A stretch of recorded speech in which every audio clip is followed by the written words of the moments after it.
Welcome back to Rise to Liberty podcast. Today I am joined by Tyson David Reese. He is a freedom fighter here in the state of Utah. He makes big waves, and I think he's going to go real far. It's important to me to keep these relationships open with people, regardless of what avenue they take, which is exactly why I'm having him on the show. We've decided to take different paths in fighting for liberty, and in my opinion, there's nothing wrong with that. So, how you doing, Tyson? I'm doing good, Jacob. Thank you for having me on. I appreciate it. It's really good to, just get with liberty lovers and spread the message. Yeah, for sure. Do you kind of want to give a rundown of a little bit of your history fighting for liberty in the state of Utah, and like what you're up to now? Yeah, absolutely. So let's see. I was originally made a libertarian by the Whiskey and Rebellion meme page. I was into a little bit of the edgy stuff as a teenager. I thought that was fun, and it was a great edgy page. But I was a conservative, and it really showed me what true liberty is. And by exposing myself to those ideas, I was able to come to the understanding of what principles are and how to remain consistent with them. Afterwards, the Utah State Legislature in early 2020 had a series of gun regulations that they were looking to pass through the legislature. Big problem for me. And I was, really active against fighting against those with some people. I had the idea to start a podcast. I was originally going to do it with some other people. Didn't really work out too well for me getting those other people on board, but I decided to go forward with Utah Liberty Talk regardless. Now, the media side didn't really work out too well for me, but it was a good launch pad for my career. I used the podcast to, leverage a little bit, got a delegate status with the Utah Libertarian Party, used that to give a speech where I was contacted by Apollo Apollo, I got to give a big shout out to him. Apollo Pizzell was really the one that started off my professional career in politics. He gave me a canvassing job, working in primarily Wyoming, but among 5 races for Libertarian candidates, most in State House, 1 county commission race in Colorado, where I helped get Marshall Burt elected, the first Libertarian candidate to get elected to a state house in a whole generation. So it was a big win. A big shout out to Apollo for starting off my career. Through that, we had joint knocked with Young Americans for Liberty, and that's how I got introduced to Young Americans for Liberty. I was with Students for Liberty just before that. I started with Students for Liberty my freshman year of college. And so with Students for Liberty under my belt and being a local coordinator with them, I was able to get in with Young Americans for Liberty. Had to do a little bit of work, but they hired me on part-time as a state chair. I worked hard at that and had some good success starting the network here in Utah, and they promoted me to a full-time position. And then I was with Young Americans for Liberty for a while until it was time for me to intern with the state legislature. That got cut off short for reasons we might get into later. But now I'm just getting ready to graduate with my bachelor's degree in political science from Weber State University. And the whole entire time I've been principled and ideologically motivated to fight for liberty. Hell yeah, that's quite a resume so far. So that's appreciate great, that. though. Weber State, that's where Carl Bray, I believe, attended college as well. He was the first chair of the Weber County, or not Weber County, but the Utah Libertarian Party. Oh, I didn't know that. Very cool. Yeah, he actually had a Ayn Rand objectivist club up on Weber State, and he owned a bullion shop. This dude was a badass. He used to dress as Paul Revere and ride his horse through Liberty Park, handing out Carl Bray dollars, telling everyone that the Federal Reserve notes were going to be worthless. What a king! Well, that's amazing.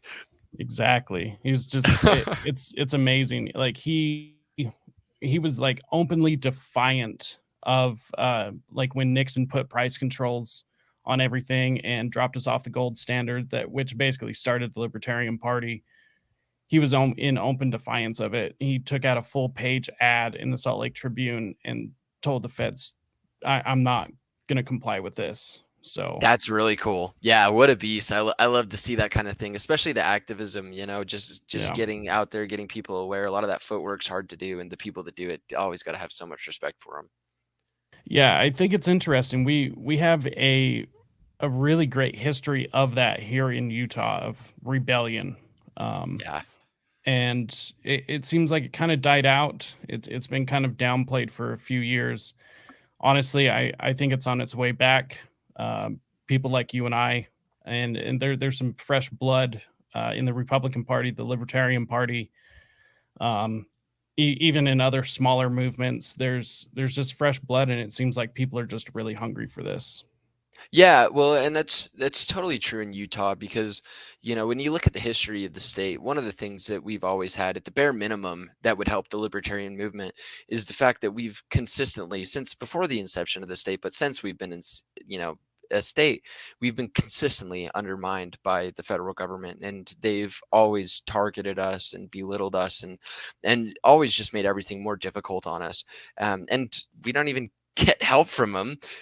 So the whole situation just leaves a bad taste in our mouth. And, when you have a ripe and ready to go fertilization and fields, it gives a lot of room for seeds to blossom. So what when you realized that you were I believe you were saying you were an ANCAP, or at least that's how you Yeah. identify yourself. What led you to that? Because I that's a pretty extreme position.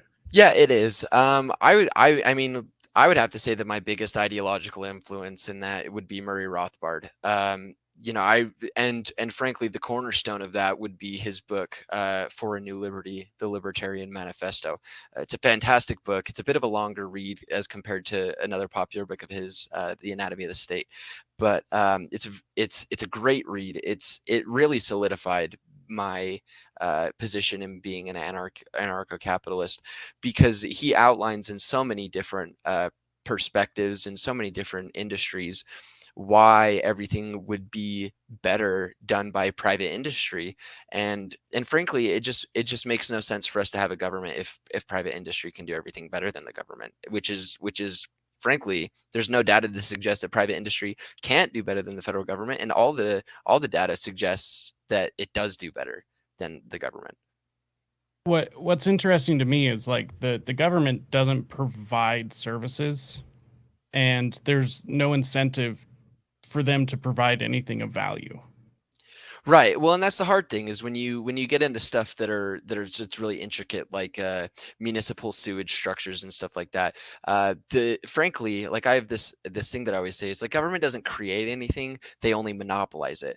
And so the only services that they would provide is something that they extort you into. And Social Security is a really good example of that. A lot of people have their 401ks; they don't even need to worry about Social Security, but the service that the government provides is something that you're just frankly extorted into, and a lot of people don't need.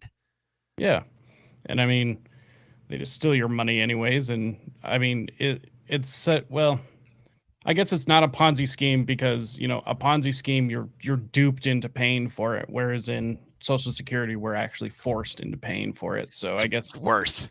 yeah, exactly. It's much worse, but it's completely unfunded.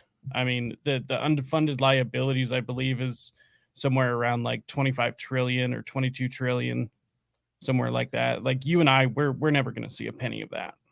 No, well, and at the bare minimum, even if we do get our Social Security checks when we get older, it's never going to make up for inflation. You're never going to get out what you bought into it. And frankly, like just to make the case for the privatization of Social Security, if you're to put the same amount of money into a private investment firm that you put into Social Security, anyone would be worth millions by the time that they're retiring, which makes inflation an obsolete concept. So it really is just like, well, we're going to say that we're investing to help the old people and to help you save, but in reality it's the worst investment strategy anyone could ever take, and you don't have a choice. Yeah, I mean, it's not like they're trying to set up like Roth IRAs or anything for us. Yeah, it It's has nothing to do with them wanting to help us. no, not at all. It's anything they do. I think it was I can't remember who said it. It might have been Ronald Reagan. It's nothing more permanent than a temporary government program. Like, Yeah, Ronald Reagan, man, he's an interesting guy. He had some hitters. He did have some things where he's like, the four most terrifying words in the English language are "I'm from the government and I'm here to help." Or maybe not yeah, four, but you get the point. But it's just like, he hit a lot of times, and a lot of times it's like it's that principle, and at the same time it's like people that want to phase out Social Security are just demonized to the utmost extent. Yeah, I think we saw that recently with Biden's State of the Union address when he was trying to call out the Republican Party, saying if anyone tries to sunset Social Security, then I'll veto it. And all the Republicans are up there screaming, it's like, no, we don't want to do that. And it's like, no, but you should. It's like, well, why are you when you're called out on the national stage, why are you not consistent with those principles? Yeah. If people are saying, like, Mike Lee's a really good example. He was making weird faces when Biden said that, and Mike Lee, he's said that he wants to phase out Social Security. One of the big reasons why I like Mike Lee, and it's like, well, hold to your principles, my brother. Like, you're out here being put on the stage. It's time to introduce people to the literature. Yeah, make the argument. Don't back down. Don't water down the message. Yeah, it's not always about rhetoric. And if it is, then we need to introduce people to education so that we can withstand those artificial boundaries. Yeah, I mean, we elect these officials to represent us. A lot of people don't understand exactly what's going on. And so we kind of do rely upon them for the education as well. So stand by that principle and make the argument. That's kind of the whole point. Yeah, well, and I don't blame people for not necessarily wanting to be an intricate part of it. I mean, no one wants to sit there and read over interstate commerce law or sit there and read about all these little things that they do. And so there is a certain amount, which is why we have a republic where you're delegating it to the individual that you elect. But at the same time, it's like we need those people. They got elected because people like their ideas, and we need them to hold strong to that. Yeah. Do you kind of want to give a rundown of like what the political climate is here in Utah? Oh man. Yeah, that's a really good question. We have the thing is I think a lot of people in Utah, given our history and culture, are relatively principled. But I think there are two main factors that really take people away from that. I think that the first one is the LDS Church, and I myself, 9 generations in my family in the LDS Church. I was baptized in it. I had the priesthood and all that, but I left the LDS Church when I was about 16 years old, and that's for my own reasons. And I'm not going to attack anyone that's in the LDS Church because I'm probably the most sympathetic ex-Mormon that anyone will ever find. But with that being said, I think that there's a big culture because of how highly religious we are, centered around the idea that these very valuable things are important, like charity, taking care of people that are less fortunate, being kind to one another. I think these are very valuable things, but I think they get misconstrued in terms of how the government is enacting those things and where they get enforced. And I think that's where a little bit of mix-up comes into play, where people that aren't incredibly philosophically oriented or into politics get mixed up, and they just think that, well, it's an easy solution to say, we have this problem, so the government should do something about it. We have homelessness, so the government should subsidize housing. When in reality, that's not the answer to the problem, but it's just like the most direct answer to where anyone can just shrug the responsibility off and just say, well, we have a solution. And then the other reason why I think, that things are a little bit interesting here is I think so many people are busy with families. So many people are so interested in enjoying the fine things in life, enjoying like the Super Bowl, enjoying watching their kids' little league games, enjoying their kids being in student government or cheerleading, or their progress in the church, or whatever those extracurriculars might be, and having all the kids that they have, that they don't really have time to pay attention to politics, which in my ideal world wouldn't make a difference, because I don't think it should have that much of an impact on our lives anyways. I think that people should have the time to enjoy those finer things in life. I would agree with that. I never wanted to pay attention to politics. Like I didn't want to be doing any of this. But I got to a point where it's like, I agree with like, we shouldn't care about it because it shouldn't affect our lives that much. But it's gotten to a point where it affects our daily lives. And so you've kind of got to know why you shouldn't care. And it's, they don't have any authority over us. So yeah, well, absolutely. And it's just like, it's like in reality, it's like we shouldn't have to worry about, what kind of restrictions they're going to put on our vehicles through the state government. But at the same time, it's like if you're the kind of person that likes to drive a fast car, and now all of a sudden the government's talking about restricting that, it becomes relevant to you. And when the government's only managing things, if it is to exist, is only managing things that are relatively obsolete and don't affect your everyday life, then people can enjoy the finer things. But they are like like you said, for your example, when people are kind of forced into that position and are needing to protect their livelihoods by fighting against the government, it kind of forces people to become engaged. And in a lot of times, the rhetoric and propaganda in favor of government control is so strong that it affects people in the negative way and gets them on the wrong set of ideas. It's rather interesting in my opinion. So, for anyone who doesn't know, we live in a fairly red state. The reddest state in the union. Yeah, the reddest state in the union, with one blue circle right in the middle. Yeah. You know, it's really interesting. And I gotta say, there's some people I respect down in that blue circle, as far as the politicians go, but there's a few people I don't at all. There's some people with some really bad ideas trying to enact these things. Um, there's oh, what's her name? Um, Darlene McDonald, I believe, is Yeah, somebody that comes she to was running mind. against Burgess Owens in Congressional District 4, I believe it was. Yep. Um, yeah, she is like a prime example of the type of propaganda that's going on hand in hand with the Salt Lake Tribune. You Yeah. know, Yeah. It's really difficult. I've argued with her quite a bit. She just flat out ignores me. Because what yeah. can you say? But Well, and the hard thing is it's like, well, if Jacob, who's a strong position and has a very articulate argument, is arguing with you about this, but she has the listening platform to where more people are going to jump on her boat because she just has more people that she's accessing, then it's like, well, you don't even get the chance to hear those other ideas, and she doesn't yep. have to acknowledge it, and the marketplace of ideas is suddenly dead in the name of popularity. Yeah, exactly. It's yeah, just that the pop I'm not even sure what you would call that. The popularity culture, but there's like the attention market, you know. Yeah, well, for sure. I mean, and it was a heated race. You have an African American man who is, an elected representative in the state of Utah, and you have an African American woman challenging him. That's going to get a lot of eyes on it when you're pushing, this whole idea of it's like we need to make sure that we're having people of all different ethnicities representing people of Utah, so that you have proportional representation, which that is what it is. I'm not going to make an argument, either way on that. But that one race, simply because of that factor, has an extrapolated amount of eyes on it. Yeah.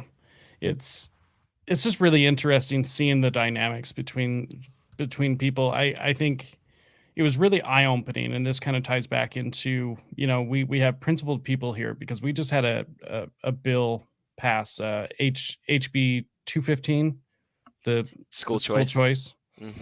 And it seems that it was Arizona and then us, and I think there were some other things back east that kind of happened in between, but with Utah it kind of like sparked a fire, and now there's a lot of other states coming on board, as of right now, in their legislative sessions. um, and it was really interesting to see the reaction from the Democrats, and Yeah. it was terrible. They like just the optics for them was absolutely terrible.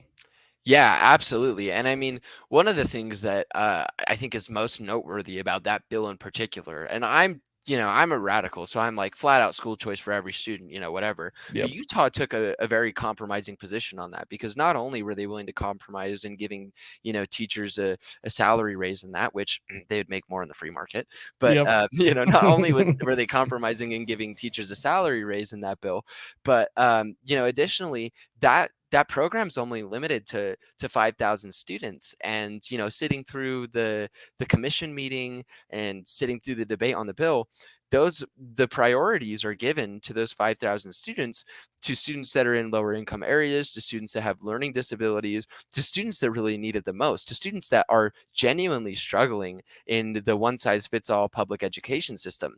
And so the fact of the matter is that it's entirely ironic that the Democratic Party is pushing this whole narrative that school choice is not good for these disenfranchised and less fortunate students, when in reality, this entire bill was premised around the concept of helping those students first and foremost. I mean, that's kind of the idea of school choice in general. Yeah. I speaking of Darlene McDonald, I had argued against her that she was arguing that this is attacking public school and everything, and I tried to use their language against her and said, you are taking away a woman's right to choose to be able to educate her children the way that she wants to. So this is something you should be supportive of. Yeah, I mean, that's fair. It's a lack of consistency. Yeah. Because they only want people to choose when it supports their agenda. And that goes on both sides. Oh, it completely does.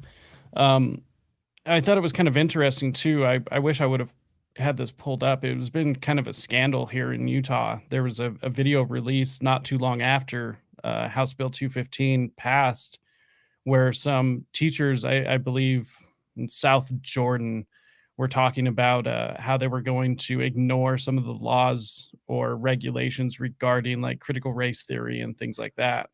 Right. If I'm not mistaken, I do believe that and I could be wrong. I could totally be wrong. I do believe that was a member of the Utah Board of Education, based off of what I was aware of. But I could be wrong about that. But that drew a lot of attention to it, and really kind of fueled the fire of, it's like, well, we don't want our children to be taught these things. We don't want our children to be, taught, whether it's exposed to these ideas or whether it's taught to hate themselves because of their skin color. I'm not going to pick a side on the race issue, or the critical race theory issue. But what it did is it did two things. It's one, now the Democrats can ignore it and say that it's not a real thing and that it's a conspiracy theory, which we all kind of knew, but they were like, oh, it's a conspiracy theory. What is critical race theory? It's not even being taught in our school. So it kind of exposed that first and foremost. And then second of all, it just like fueled the fire. It's like, well, if parents don't believe that their children should be taught certain things, then yeah, they shouldn't have to send them to those schools. Yeah, exactly. Like if you want your kids to be taught critical race theory, who am I to stop you? And yeah, you should have every right to educate your child that way. So yeah, absolutely. And it's not the prerogative of society to determine what each individual, set of parents decides to teach their children. And it's not the prerogative of the government, and it's certainly not the prerogative of some elitist columnists for the Salt Lake Tribune or people that can afford to run a congressional race. Yeah, I 100% agree. I went to a meeting to get questions answered about HB 215 before it had passed. And the one criticism I heard, which was just ridiculous to me, was that, how can we guarantee that parents are going to educate their children, and be effective and all this stuff? And it's like, well, first of all, it's none of your business, First and foremost. Yeah, first and foremost, none of your business. Second of all, any parent who is not taking their child's education seriously is not going to be applying for this in the first place, because they don't even care about their child's education anyways. That's a great point. Yeah, that's a really great point. And frankly, it just comes down to the fact where it's like, it kind of ties back into the, Senate Bill 16 with blocking the treatments for transgenders. At the end of the day, I'm just like, well, don't we have, like, whether it's left or the right, don't a lot of people in society have a problem, whether it's work or education, that people feel like that their children are being put through the system and molded into a certain tiny little box and, taught how they need to conform to society and all these things. Isn't it kind of like both sides should kind of be like, you know what, we need to tailor each individual to their own abilities? And call me a radical, but I mean, I just think that makes sense. Yeah, exactly. Like go figure. Like we should figure out what people are good at, and embrace that and kind of lead them down that path instead of forcing them all into one particular tube. You Absolutely. know? I get the idea that it's like we need to have a standard level of education. I think that's fine to a degree as long as people choose that their children need that. But if you have someone that's Yeah, I like call myself, bullshit. my dude, there's no reason. Like, I get it. Up until seventh grade, I get why I should have learned math because I can go to the Yeah, grocery store and I can be like, okay, this is the price per ounce on this. This is the price per ounce on this. I get that. After seventh grade, there was nothing that I learned in math that ever helped me. There's no reason that I should have been forced, and I'm still bad at math, but that has no effect on me. That just yeah, does has no implications on my everyday life. And when you're doing that to every student in a multitude of areas, it ultimately stifles the growth. yeah. Exactly. I mean, I'm of the person who says end government involvement in schooling. Period. Absolutely. Yeah, Like, I I there's d no I don't reason. want any standards. I don't want them saying you have to have a diploma, like, nothing. No, not at all. And I think one of the biggest ways that we've gone wrong on this is even so, like, for example, you can drop out of high school when you're 16 years old, but if you remain in school when you're 16 years old, you still have compulsory attendance laws. And so what I don't understand, it's like, well, why don't you let children pick and choose their courses and choose to work whether or not? And besides the whole fact that it's like they shouldn't have compulsory attendance Yep. whatsoever, but regardless of the fact that it's like there's zero flexibility in the system, and it's like you either have to screw yourself now forever because of the system that we've created, or you have to entirely conform to it, and we're not even willing to work with you. And that's like what I think Yep. is the biggest problem. Is it's like, well, we do have a government. I don't think we necessarily should, but if we are to have a government, then at least make systems that are flexible so that we can have a more prosperous society. Yeah, be able to opt out. Yeah, yeah, And absolutely. make it not so difficult. But also, I always said, let's put school choice to the test. Let's open up the government to free market and have them compete. Because if education is the right answer, then in the free market, people will end up flocking to that, and it will Yeah, win. that's the thing and that's the ultimate thing is you got to be willing to put faith in the things that will work, right? As capitalists, as market enthusiasts, we know that competition breeds innovation and breeds the best results. And frankly, we always have to be willing to put that to the test. And I think that Yep. one of the I guess, for lack of a better term, handicaps that the two parties have, is that they're so unwilling to actually enact the ideas that they campaign on or they put into place. And at the end of the day, it's just like, well, Obamacare, for example, that did nothing to Yeah. help the healthcare situation in America. In fact, you could make the argument that it's much worse. And so, Oh, much worse. so it's like, Didn't even get to keep my doctor. yeah, exactly. And they said you could. Yep. And that's the whole problem is so it's like you're gonna say that you believe in these things and that you want to put them to the you want to enact them for the people because it's gonna help, but you're never gonna put them to the test. And when you do, you shy out on it so that the whole entire thing is diluted and it's not the authentic version, anyways.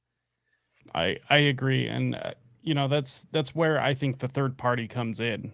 Um, any third party option really needs to be kind of not necessarily the deciding factor, but needs to be a voice of reason.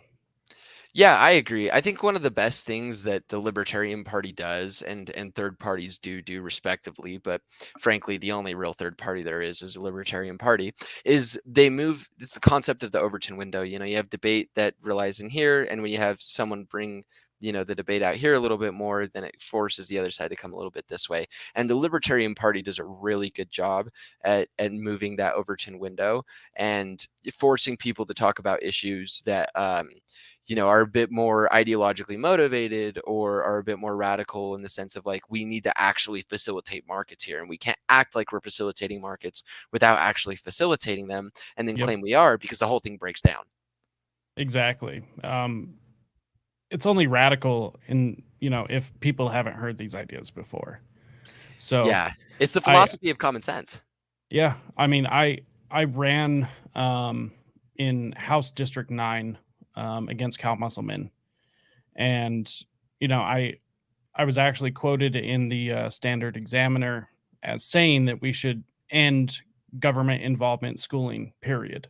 And that was my quote, and I'm super proud of that. Yeah. And that is a really radical idea right now, but a couple years down the road, it's not going to be that radical. Yeah, well, and that's the thing is I think so many people are like, well, and if I'm going to be honest, like I just think that it comes back to uncreative solutions. I think that so many people are just willing to say, well, the government should do it. The government should handle education. Oh, And it's it's the like worst. if you just think just a little outside beyond that and put a little bit of elbow grease into what makes certain things work, you can see that markets very clearly work in an abundance of industries, all of them.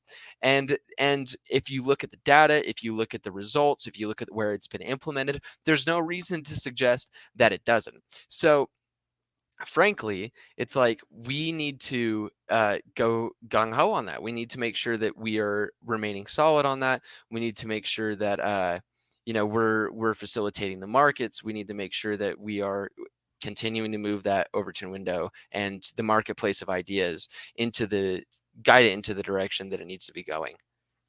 Well, and we need to hold people ideologically accountable. Yeah. For what they're pushing. And I don't enjoy everyone in the Utah GOP, but there's definitely a lot of people that I would stand beside, that I would endorse. Yeah, well, and I think a really good example of this is, one of the ones that constantly that rings on my mind is Ryan Wilcox with criminal justice reform. He sits on the chair of law enforcement and criminal justice, and he does such a good job at remaining conscientious and always pushing for more criminal justice reform. And frankly, I think that a lot of his work, you see a lot of the positive repercussions from, and you see a lot of ways where the Clean Slate Act, or making it so that mere possession of drugs is no longer a felony in the state of Utah, you see these massive steps in the right direction. And there are people that are very consistent on these ideas. I think one of the biggest problems that we have, though, is that it's so hard within the really a single party system to identify who those people are. And then we kind of circle back to what we were talking about, is it's very hard to keep people ideologically accountable when you're split between, well, it's a Republican and a Democrat, and the Republicans are better than a Democrat. Like, if I think a Republican sucks, I'm not going to vote for him. It's just plain and simple. But most people don't have the time or the passion to be as familiar with their candidates as it would take to enact those sorts of things. I completely agree. Honestly, that's why I'm kind of glad for places like the Libertas Institute and Americans for Prosperity. These people really do care about people in these certain areas, and that's important to me, because not everyone is going to care. Like that was the biggest wake up call when I first started getting involved, is just everyone is so checked out. Nobody wants anything political. Like, it's still one of the things you shouldn't talk about. You shouldn't talk about religion, money, or politics. And it's like, those are my three favorite things to talk about. It gets rid of all the juicy conversations. Exactly. It's like, where's all the conflict? Where's the progress? But it's I am very thankful for these institutions, and that's why I'm also thankful for the new blood that's been breathed into the Libertarian Party, because for a long time, the Libertarian Party was a mover and shaker, and it kind of died out for a little bit. And so, we're on our way back to join the ranks of everyone else. And honestly, I think Utah has a bright future, and I have every intention of getting it much closer to the freedom status of New Hampshire. Yeah, absolutely. And I think that New Hampshire's a interesting state when it comes to how they get things through the legislature. They've got quite the herd of cats when it comes to the legislator that they have out there.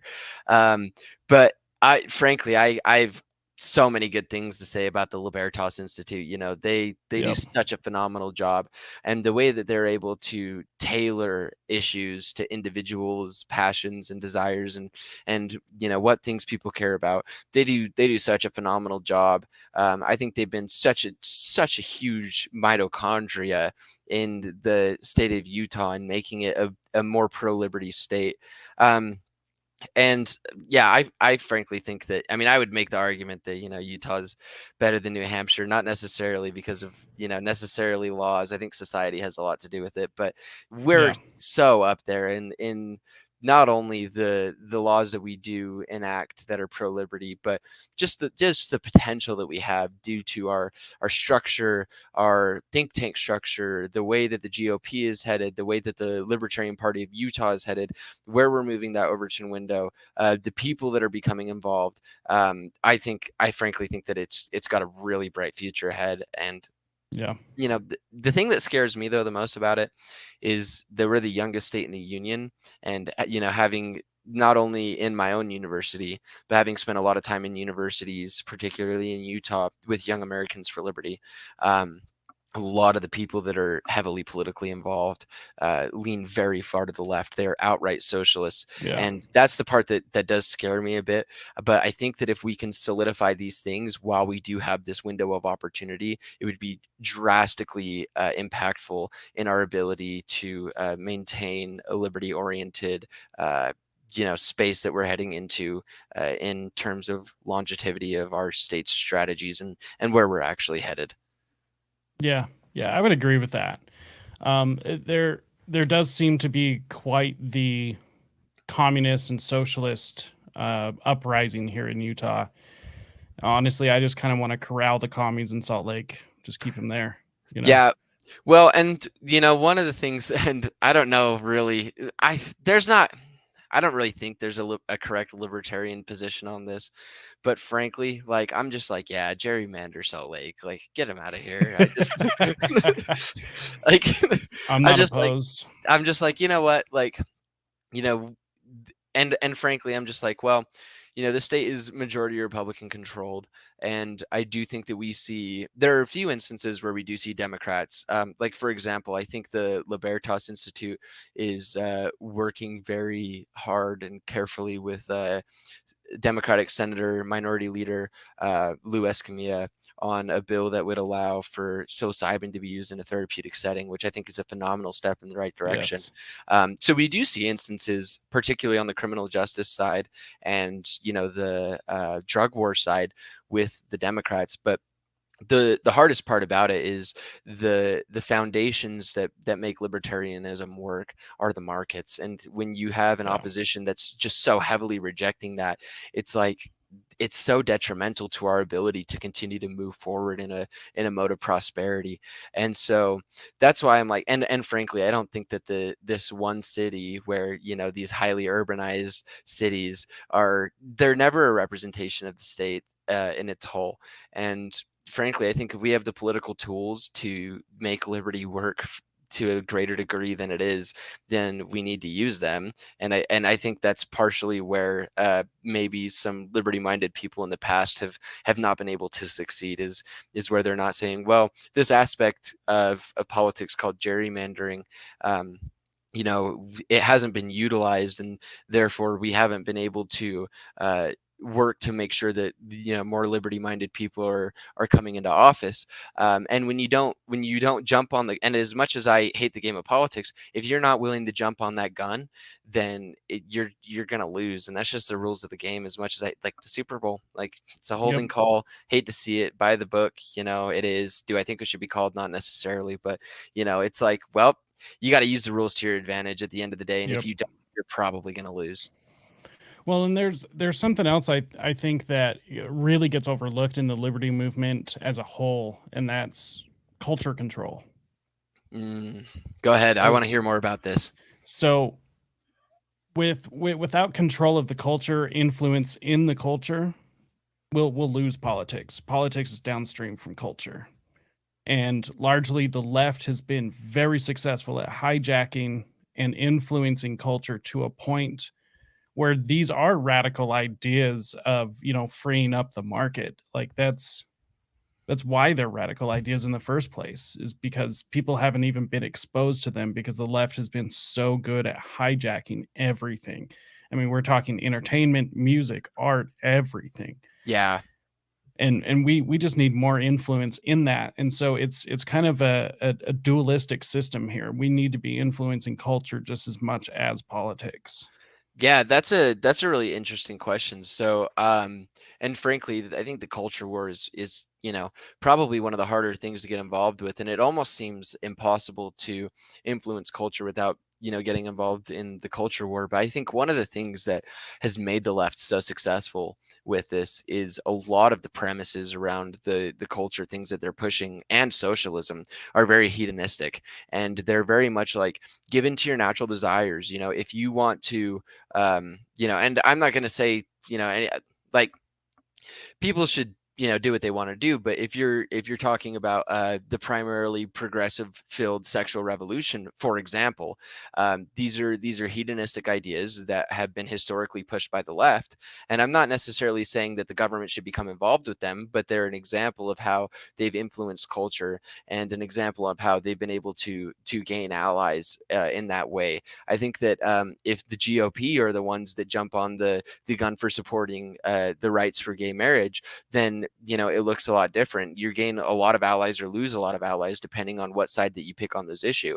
And I think that when you pick and push a very easy rhetoric to push that's very hedonistic, you can gain a lot of really cheap people that are very easy to win over onto your side without having to give much thought, other than it's like, oh well, I'm homosexual and these guys support me, and so it's easy to join up on that side.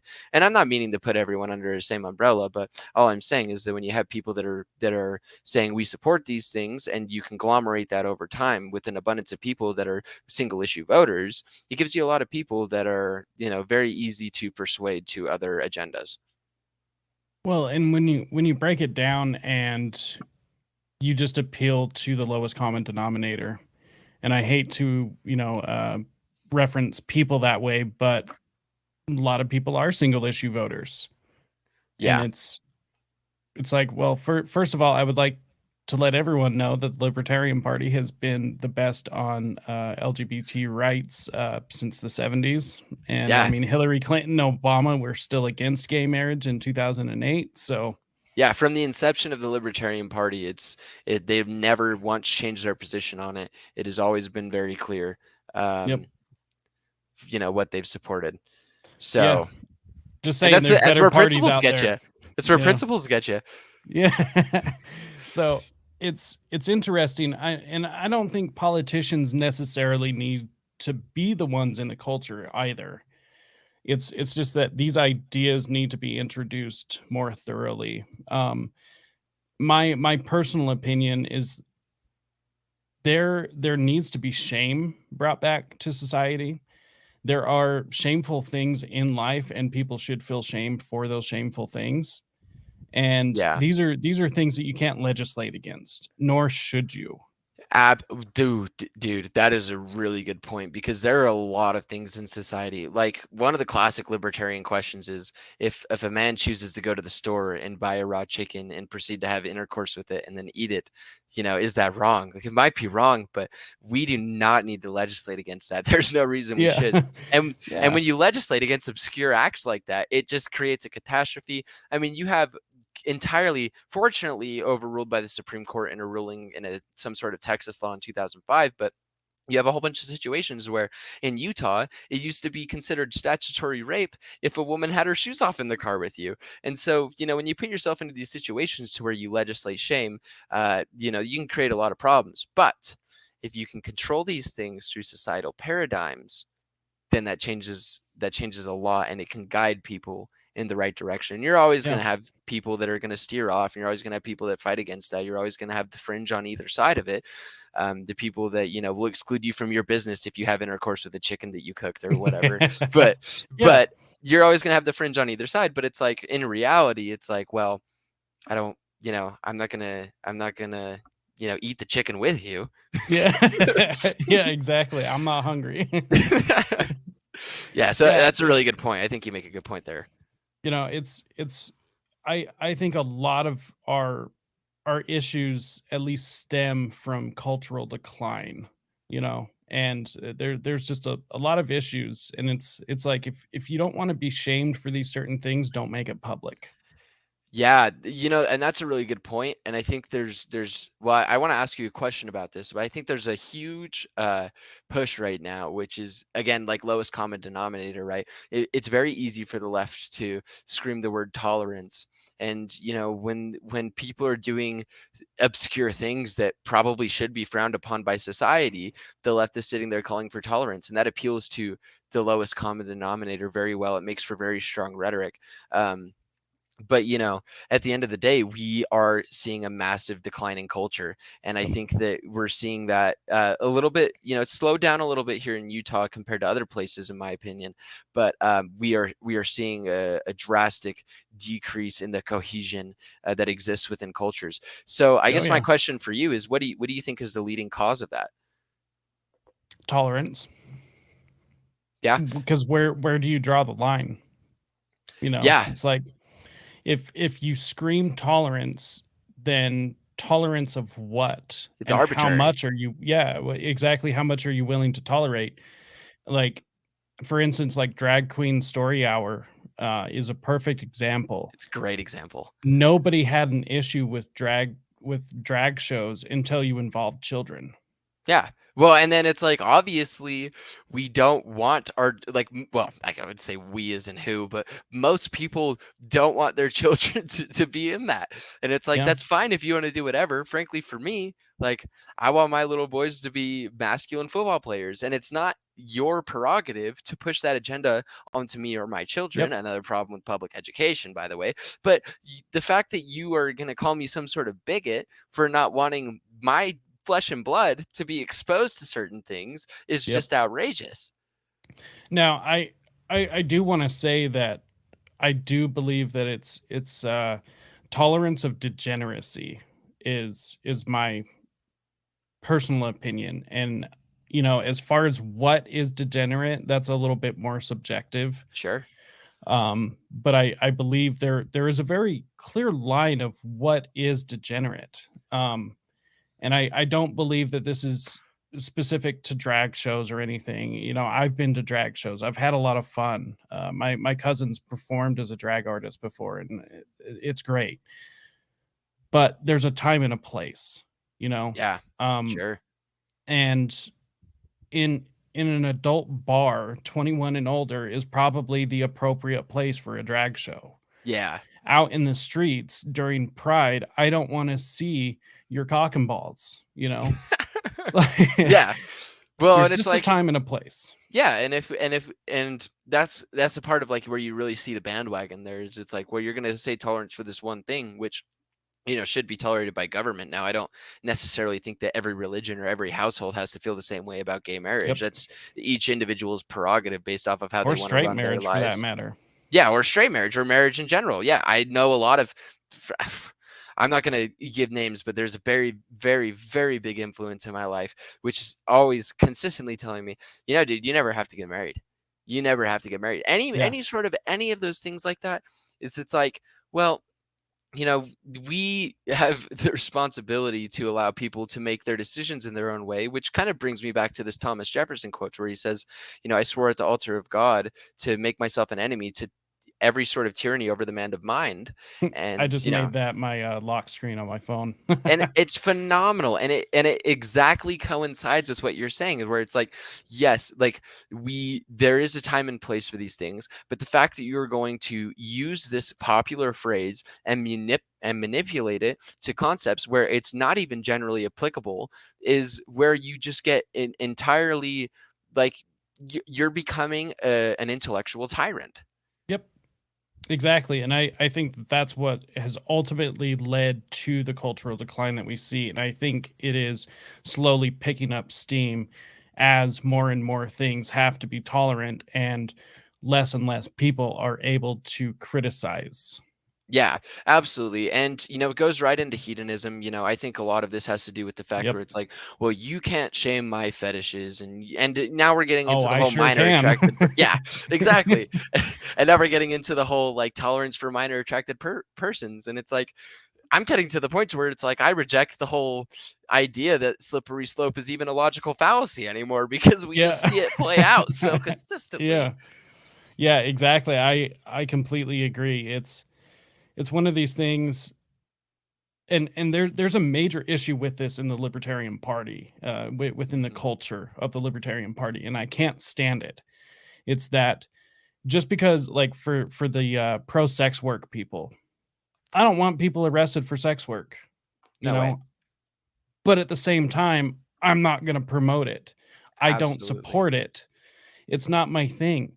It's not the hill I'm going to die on. Yeah. Like, this isn't, there's way bigger issues in my opinion. Yeah.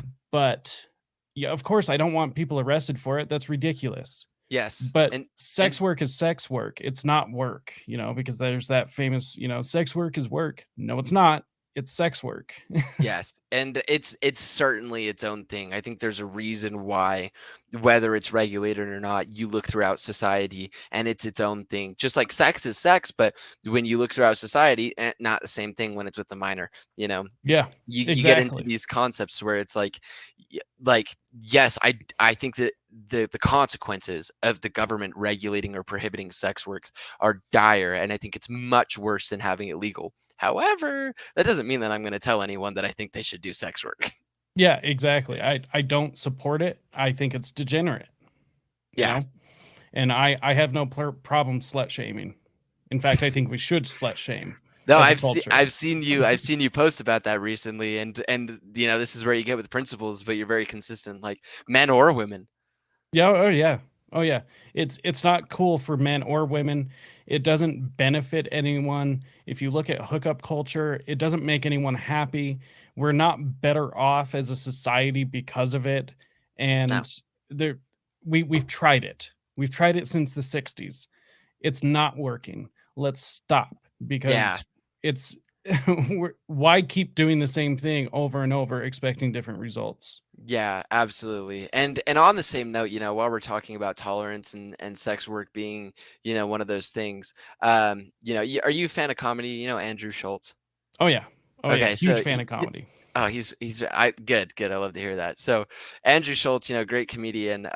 He was on Joe Rogan not too long ago, and one of the times he was on, he's been on a few times. He has this bit where he's like, I can't stand fat models because I have to create a creative bit and I have to do something to make you laugh. I have to work for my attention, and at least models that are fit have to get fit so that, or at least remain fit so that they can have your attention.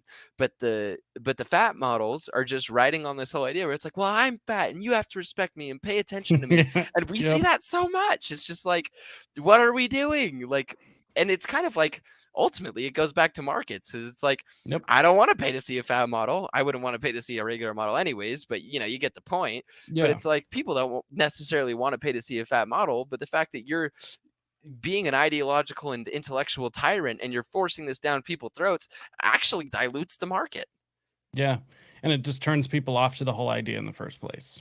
Yeah, absolutely. And then And and then you get a rebellion. You know? that's that's what it ends up being. At the end of the Yeah. day, the people in France were sick and tired of the fat models, so they decided to start chopping off the Yeah, royalties' exactly. heads. Oh man, that's funny. So we'll start wrapping up here, but I did want to touch on what was going on with you and the Utah legislature and kind of what happened there. Yeah, yeah, good question. So, um, you know, I, you know, I was always cool with coming on the show. When I was an intern, I got special permission from, House Majority Caucus staff. They said that it was fine. My representative said that it was fine. Um, and I got to give a big shout out to Representative Kara Birkland. I've got so much respect for the woman. She's absolutely phenomenal. She's the most libertarian member of the Utah State Legislature. She's been a member of Young Americans for Liberty's Hazlitt Coalition pretty much since she became a legislator. She's just phenomenal, And I'm not going to comment on HB 11 last year because, when you have public resources, everyone's going to be mad about how they're used in one form or fashion. Murray Rothbard makes a really good point about that Yep. in For a New Liberty. Should the road be used for protest or should it be used for driving? Everyone's going to be mad one way or another. Yep. It's part of the tragedy of having public resources. So I'm not going to comment on that, but Representative Birkeland is so phenomenal, and I have so much respect for the woman. I have absolutely nothing bad to say about her as a legislator and as an individual. But the LRGC, the Legislative Research and Guidance Council, the nonprofit, or sorry, not nonprofit, the nonpartisan sector of employees in the Utah State Legislature are the people that are in charge of hiring the interns. They do it through the programs through the universities. And I was an intern. I was by the Libertas Institute. I did a special academic program with them, and they suggested to me to do it. I wasn't planning on doing it. I wasn't going to do it, but they were the ones who said, "Hey, you should really do this." So I went and did it. I requested Representative Birkeland. She requested me. Phenomenal experience. It has been so fun, and I've nothing against any of the people or the relationships that I had developed in that experience, but the nonpartisan LRGC had a minority intern, a Democrat intern, either in the House or Senate. I'm not sure which. And I was only able to put this together because of what I had been told. But they had a Democrat intern tell them that I was talking bad on Representative Birkeland, and frankly, I heard that and I was just like scouring my brain, like I don't even have anything bad to say. I just, and not to mention that she's always been my biggest ally in the Utah State Legislature. I have nothing bad to say about her, and even if I did, I wouldn't have said anything, especially not to someone who clearly hates me and my ideology and her ideology. But they called me in one day for a meeting, and I figured it was just maybe like a mid-session checkup. They're just doing that with the interns. And they told me that they were going to let me go. They didn't have any explanation for me. I really pushed them on it. I said, well, don't you think as an employer you at least have some sort of a responsibility in my professional development to let me know where I went wrong? And they were like, we're not going to talk about it. And so they let me go without any explanation. I was able to figure out that a minority Democrat intern had told him about that after the fact, which is just completely obscure and totally false. But they let me go without any sort of without any sort of corroboration or vouching for the situation. And when an individual I'm very close to pressed them on their source about the instance, they first said, well, let us go back to some of the interns and see if we can get someone to corroborate or vouch for the story. And when they had no answer for that, they said that we can't talk on the issue anymore. So they didn't tell me, they didn't tell Representative Birkeland why, they didn't tell Weber State University why. And frankly, I cannot come up with any sort of an explanation for it, except for the fact that at some point in time, I must have been ideologically attacked and someone is doing this because they frankly they can't stand liberty. They need control, or they have to play cheap. And politics is a dirty game, and and when you have someone that tries to make friends with someone and with everyone and be as honest as possible in every scenario, that's honesty is not a virtue in a dirty game. So there's still no explanation for it. There never was an explanation for it, and frankly, that explanation that I was able to give was purely a hunch. And even so, it's a travesty. With that being said, I don't mean to be arrogant, but in terms of experience in politics, none of the other interns that I had talked to even knew their legislator going into it. And I was very fortunate to be active enough to know Representative Birkeland before I went into it and to have developed a relationship with her. So, at the end of the day, it's like, well, if it's going to be me, then that's fine. I've got the connections and the network so that this isn't going to be detrimental to my career. I'm just really glad that, if any of the upcoming libertarians that are going to do that are going to, have that happen to them. I'm glad it was me, because I would hate to see another very strong liberty-minded person have that happen to them, and they hadn't had the opportunities or ability to put themselves in exactly the same position I've been able to put myself into. Well, that is incredibly unfortunate to hear. However, I gotta say I'm not surprised. So, those let's see. I'm gonna pull up the quote real quick. It's a rather good one that I've kept around. Let's see. It's those who expect to reap the blessings of freedom must, like men, undergo the fatigue of supporting it. From Thomas Paine. Yeah, I mean, Thomas Paine's phenomenal, and that's a great quote. I appreciate you sharing that with me, honestly, because you have that mindset, but to hear someone else articulate it to you, it's good to hear. And frankly, as a liberty-minded person, as someone who looks to take down the Leviathan that is the government and actually limit its powers, as opposed to most people that go into politics, but Yeah. actually goes in there specifically ideologically motivated to limit its powers, you're going to face some opposition, my friend. And, Yeah. it's not easy, but, that it is what it is. But, they'll Well, I can't see me imagine back. it's gonna stop you though. So. Absolutely. They'll see me back. There's, I am the nightmare that they've been able to temporarily put off. But, I will be Yep. back there. I will be back wreaking havoc for all of those that wish to tyrannize the people of Utah. Yep. That's what I said. Me and my wife went down to Libertas and Americans for Prosperity training. They just held an event and it was free, and I was like, I'm going. So we went down, and I was walking through the Capitol, and I was like, I hope I'm gonna be here one day. I'm gonna be here in an official capacity. There's no stopping it. And she's like, oh, I know you're gonna be down here. And I was like, Yeah. I'm gonna make a lot of enemies.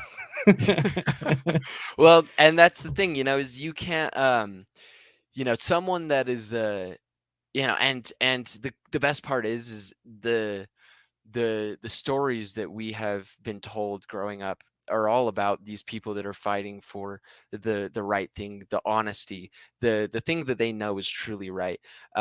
People that are ideologically motivated strictly in politics, those are the people that are going to face the most opposition, but Yep. those are also going to be the hardest people to break.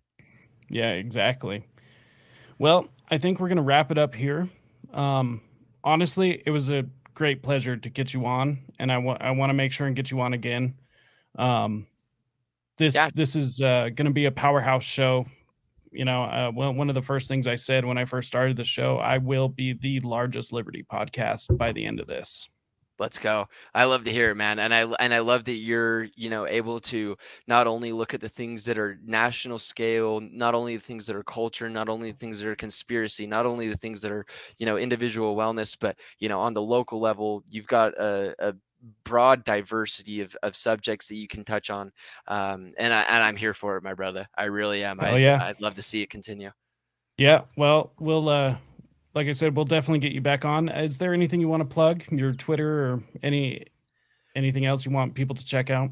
No, not really. I mean, Utah Liberty Talk is pretty much dead. I loved it. And, I don't know if I'm not good at the media side or I just wasn't consistent enough with it, but I took my, my politic, the way that I did things into a little bit of a different sphere. But, if you want to reach out to me or talk with me or engage with any of the content that I put out, I'm on Twitter pretty heavily.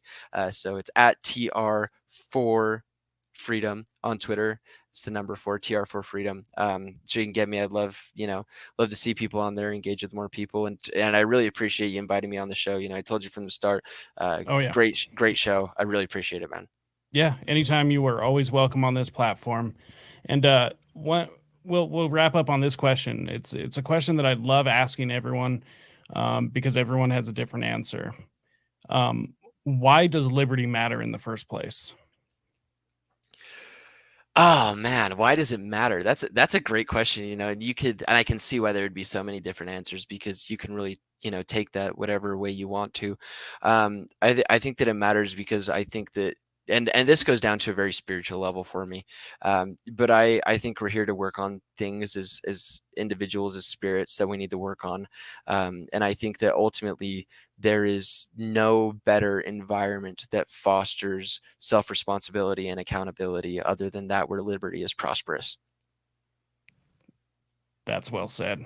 Thank you. I appreciate Yeah, that. I enjoy that. And for everyone else, thanks for making it to this point in the program. Make sure and check out Tyson's Twitter. He's always making great posts and always, going after those people. And I absolutely love it. So make sure to go to risetoliberty.com/links where you can find everything related to the show. And until next time, stay free, my friends.